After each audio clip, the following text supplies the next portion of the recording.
Hey there. Subscribe to my channel. And also press this bell icon. So you never miss any new updates, cause whenever we upload new video you will get a notification on your phone.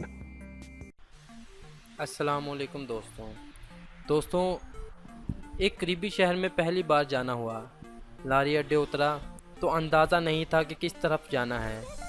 Pakistani तरीका इस्तेमाल करते हुए रिक्शे वाले से पूछा, फ़लाँ जगह जाना है। इसने कहा 100 रुपये में मतलूबा जगह छोड़ आऊँगा। मैं बहुत जल्दी में था, इसलिए इस शर्त पर फौरी रिक्शे में सवार हो गया कि वो किसी और सवारी का इंतज़ार नहीं करेगा।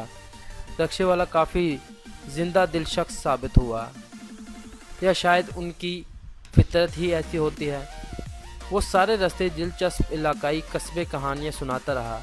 जहाँ मुझे जाने की इतनी जल्दी थी, वहीं की दिलचस्प बातें सुनकर मेरा जी चाह रहा था कि सफ़र जल्दी ख़त्म ही ना हो। बहरहाल मुख्तलिफ लंबी लंबी सड़कें और गलियाँ घूमते हुए मंजिल मकसूद पहुँचा। इसे बखुशी 100 का नोट दिया और शुक्रिया अदा करके नीचे उतर गया। वहाँ मुझे अपना ज़रूरी काम निपटाने में 3 से 4 घंटे लगे।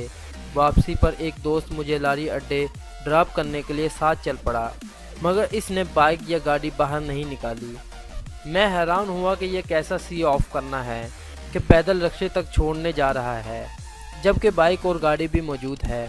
मेहमान चूँकि बेजुबान होता है, इसलिए खामोशी से साथ चलता रहा।